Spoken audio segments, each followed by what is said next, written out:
What's going on, guys? It's Zach Perna here, and today I'm going to talk to you about how I transformed my body. I've been every body type. They say you have endomorph, mesomorph, ectomorph. Well, I am living proof that literally you can be them all if you have the dream. You can be them all. Bit about me. Now, I started as a very insecure kid. I was overweight. I hated my body image. I just didn't like how I was treated because of my body, and I didn't like how I felt about myself. So I always felt like I could never change. I felt like I didn't have what it took to be the kid with abs, the skinny kid, the kid that got the girls. I literally felt like that wasn't me in this life. It was weird. It felt like it was just something I should have been dealt. And I think that just comes down to a lack of education at the time. I just didn't realize that I could change my body, And since I was about 15, I started the journey of, I just want to look good in clothes. That's what my thing was. I just want to look good in clothes. So I did whatever I could at my disposal, which was ask my brother, I'm like, Joel, what do I do? I want to lose weight. Should I start doing something? He goes, go for a run. I went, cool. So I started going for runs. I hated running, but I started going for runs. I started eating what I thought was healthy food. It really wasn't. It was heaps of sugar and bircher muesli and juices and stuff, but I thought I was eating healthy, right? So I tried, and that's the most important thing is that I made a start and I tried. After a while, I just went full Goggins mode when I was 15. I went, you know what? I'm just going to commit to this. I was in the snow and I was staying in the snow and I was running in the morning, every morning in the snow, running, having my juices, whatever. I lost so much weight. I lost all my weight. I was 16 and I was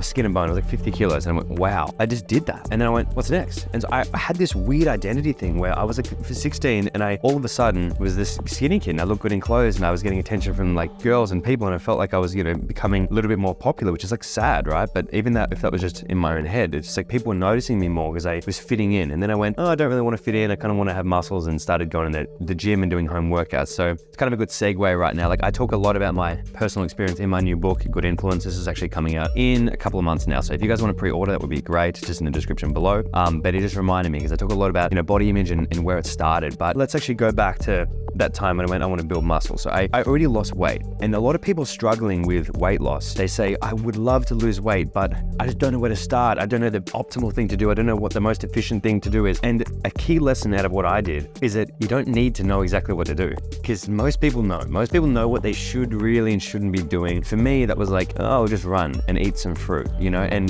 there's people now going, oh, don't run, it'll kill your gains, or don't eat fruit, it's bad for you. It's you know what to do and you'll figure it out along the way. So the most important thing is that decision to go, you know what, I want something better for myself. That's the best thing I ever did, was go, you know what, I'm not happy as a chubby kid. I'm not happy with my body right now. I want more for my life. That's what I must have done that at some point. When I was 15, I must have gone, I want more from this. And I think I deserve a bit better. And so I made that decision to commit and do it. And then I got the result. I'm like, cool, so what's next? So then I wanted to build muscle. So I didn't join a gym yet. I was doing home workouts. I did we did this one diet we read about called the shrink wrap diet. And it was just basically it was a simple cut and a bulk. And we tried it. I expected to put on muscle in 8 weeks. I expected to put on a serious amount of muscle. And guess what happened? Yeah, you guessed it. Pretty much fuck all. So that was exciting. I went, don't really know what happened there. But then I joined the gym. And from the second I joined the gym, I was like, this is for me. So I was 16 when I joined the gym, and I went every single day for a long, long time. And I went balls to the wall, every day. It's what I did, it's what I lived for. Whether or not this is healthy and good is another story, but I did that, and I'm 27 now.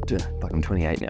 I'm 28 now, and I've been training since I was 16 like crazy. And I've learned a lot in that process too. So I made my best gains when I was around 18, 19. So it's probably a lot of hormonal things, right? Because when you're that age, you have a lot of testosterone. You probably have a lot of growth hormone as well. And that's great for building muscle. Your test is what you need. And as we know, testosterone is great for building muscle. So I think at that point when I was 18, 19, I was training very hard. And also I was eating a lot. And this is something that kids, I think nowadays, they want to stay lean because they're seeing so many influencers and shredded people all the time, and people with amazing genetics that always stay lean. So people think, oh, it's a pressure to stay lean and get shredded. From my experience, I was eating a lot. I was bulking like crazy. If anything, I was dirty bulking too much. Post-workout, KFC for legs. I was having just force feeding cold oats, just milk and oats and protein at the end of it, just before bed, because it was something I could stomach. Full cream milk, drinking that. And I probably did it a bit too excessive. I probably gained a bit too much body fat, but still, I gained a lot of muscle in the process too. And I was just training hard and hard. And I think at that time, your joints and tendons are pretty good when you're a kid, so you don't really get injured. So that was not really a thing for me. But when I turned 24, 25, and if I kept that way of training up, I would have got really badly injured, because your body just it's not as elastic and strong in terms of your tendons and joints. Cops are battering, and then it starts to push back a bit. So I kind of eased off a little bit when I was around maybe 23, 24. I was like, you know what, it's getting a bit much. My body's starting to get a bit sore in the wrong areas. So I had to kind of retrain myself to train a bit smarter. But in that time, I've gone through phases of really trying to keep it to a bulk. Now in the last probably 6 years, not so much. Usually I'll just kind of like stay lean. It's kind of my job now. And I'm not as obsessed as I was back when I started, because when I was like 21, I was like, all I could think about was gym, and just it's what I wanted to do every minute of the day. It was just the best thing of all time. Now I could have a rest day and I feel like it's good. Like I'm like, oh great, I got work to do. So it's just funny, I think, how mentally you change. But my kind of experience was like I built that most muscle when I was maybe 18, 19. Then I started to get into bodybuilding. So I did my first show. That was a little bit destructive in the sense that people who compete, not a lot of people told me the downsides of competing, which is interesting. Like it makes you pretty much, gives you an eating disorder. So you're like, sweet, have fun with that. And you have a really warped body image too, because you will never feel good about your body fat ever again once you've been dead, like super shredded. And if you rebound after your show, you're going to feel even worse about yourself. So it creates a bit of a mental shitstorm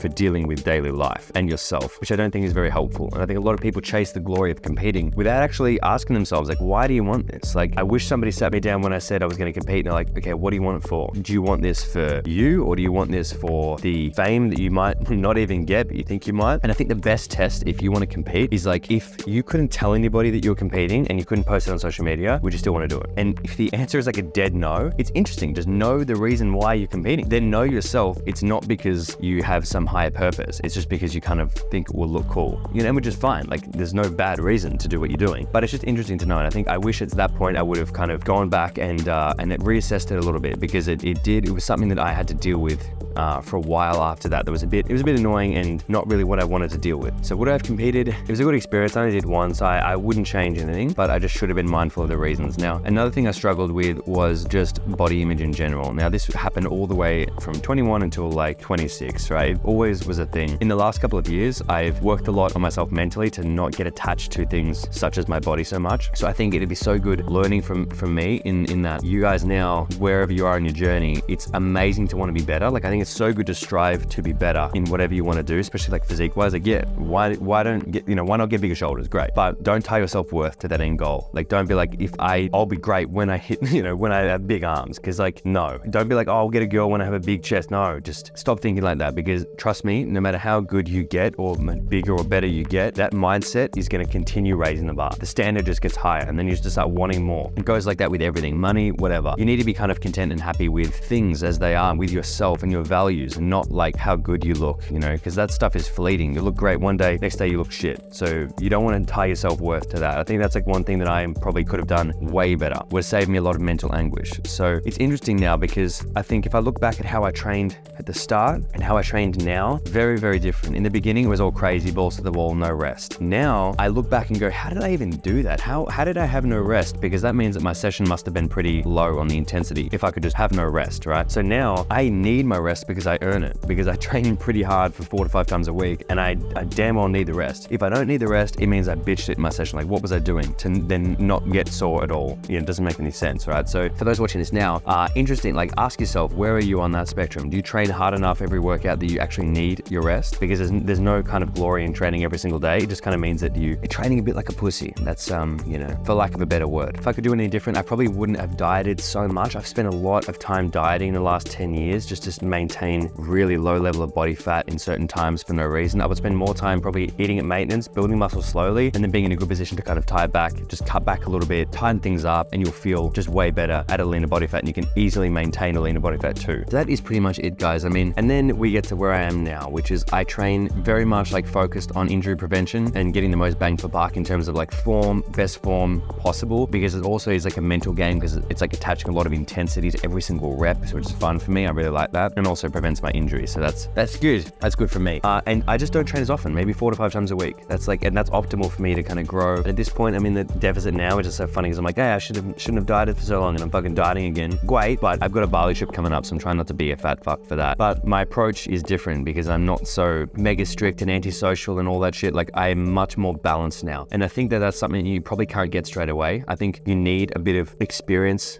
with gym and other life and trying to balance everything together, because in the beginning you're going to be so gung-ho that you just want to smash it, but after a while you have to be mindful. Like, balance is important, and you don't want to be an antisocial bodybuilder with no mates. Like, you really want to enjoy life a bit more and just like enjoy your youth as well. Like, don't just be a sad, miserable bodybuilder. Like, you know, enjoy the time you have. And that's pretty much what I'll leave you guys with, I reckon. Interesting to know where you guys are. So it depends on where you're at. Comment below. Where are you on your journey? For me, I feel like I have come a long way, but I am not yet finished yet. You know, like, there's still, even physically, like, yeah, I'd love to grow a bit more muscle, get down to really sickeningly low body fat again, see if I can maintain something like fun, just like that. But the bigger like thing for me is just goals beyond the body and physique and stuff. And I think it's great because bodybuilding, a lot of the skills are transferable. Like, the skills of practicing delayed gratification and kind of resilience and pain and working hard, transfer that into other areas of life and you can benefit even more. So it's interesting, but I think it's cool to see the journeys that people go through. So like that, my journey from insecurity to confidence and wanting more for myself, and that all started from that one scared kind of overweight kid. So interesting. Let me know, you guys, let me know in the comments below your story, where you are now, maybe what you've achieved, and I'll be glad to read them. But that is it from me.